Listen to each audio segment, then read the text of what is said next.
Welcome back to our YouTube series with pharmacist Marwan. In this second video, we will be breaking down alpha receptor blockers, examining their mechanisms, effectiveness, side effects, and key uses. Be sure to subscribe and turn on notifications so you don't miss future videos. Alpha receptor blockers compose of 6 drugs. They are tamsulosin, silodocin, alfuzosin, doxazosin, terazosin, and prazosin. They target alpha receptors. Alpha receptors, specifically alpha-1A, alpha-1B, and alpha-1D, are targeted in different parts of the body. The alpha-1A receptors is found in the prostate. Alpha-1B is located in both the prostate and vasculature, and alpha-1D is primarily in the vasculature. Alpha receptor blockers work by relaxing smooth muscles through competitive alpha receptor blockade. This leads to improved urine flow in benign prostatic hyperplasia patients and reduced vascular resistance for those with hypertension. These medications also work by relaxing the smooth muscles in the urinary tract, particularly in the ureter, which helps reduce spasms and widen the passage for the stone to move through more easily. Thus, they are often used to facilitate the expulsion of renal and urethral stones. The effectiveness of alpha receptor blockers varies depending on which receptors they target. Tamsulosin and silodocin have a higher affinity for the alpha-1 receptor, making them more selective for the prostate. They are primarily used to treat benign prostatic hyperplasia and are taken once daily after a meal. Alfuzosin, on the other hand, targets both alpha-1A and alpha-1B receptors and is also used for benign prostatic hyperplasia, following the same once daily dosing schedule after a meal. Doxazosin blocks both alpha-1A and alpha-1B receptors, making it effective for both benign prostatic hyperplasia and hypertension. It's available in immediate release and extended release forms. Immediate release can be taken either in the morning or evening,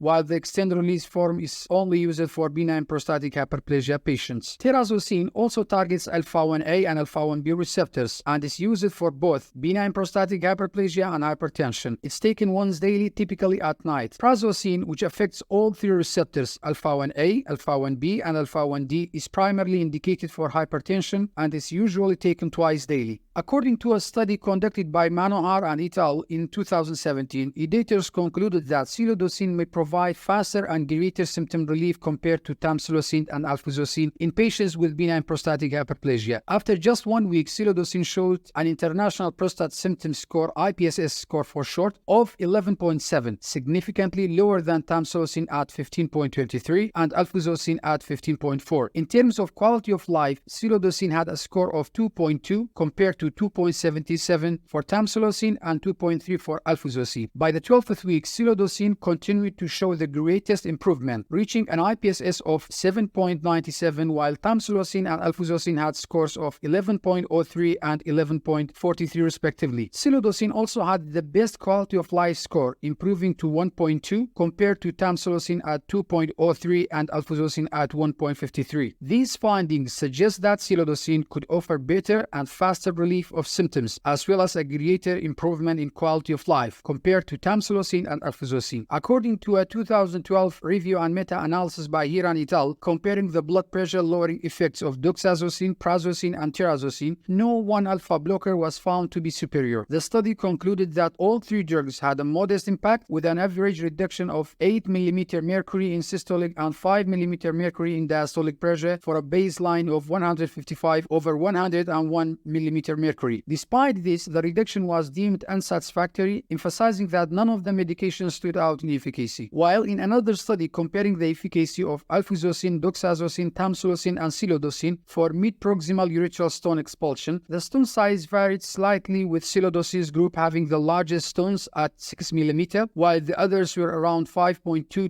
5.3 mm. The average expulsion time for the stones were notably faster with silodocin, achieving an expulsion in 8.3 days. Tamsulosin followed with 10.7 days, and doxazosin with 18 days, and alfuzosin took the longest at 26 days. Silodocin demonstrated the fastest stone expulsion, suggesting its superior efficacy in this context. Now we will dive into pharmacokinetic differences between various alpha receptor blockers. First, let's talk about the time to reach peak plasma levels. Tamsulosin takes around 6 to 7 hours with food or 4 to 5 hours when fasting, while silodocin hits peak levels in 2.6 hours. Alfuzosin peaks in in 8 hours, doxazosine takes 2 to 3 hours, terazosin in just 1 hour, and prazosin also around 2 to 3 hours. Next, onset of action varies too. Tamsulosin takes 4 to 8 hours, while silodosin works faster in 2 to 6 hours. Alfuzosin kicks in between 1 to 2 hours, with doxazosine showing different response time, 4 to 8 hours for hypertension and up to 6 weeks for benign prostatic hyperplasia effects. Terazosin takes 3 hours for hypertension but needs 2 weeks for benign prostatic hyperplasia. Prazosin takes about 2 hours. Now, in terms of bioavailability, tamsulosin is 30%, while silodosin is a bit higher at 32%. Alfuzosin comes in at 49%. Doxazosine ranges from 54 to 65%, depending on the release type, and terazosin boosts 19%. Prazosin shows a wide range between 43 to 82%. Half-life also varies significantly. Tamsulosin lasts about 14 hours, silodosin 13 hours, while alfuzosin has a shorter half-life of 5 to 10 hours. Doxazosin's half-life depends on the formulation, ranging from 15 to 22 hours. Terazosin lasts 9 to 12 hours, and prazosin has the shortest half-life, just 2 to 3 hours. Lastly, when it comes to protein binding, tamsulosin binds 19%,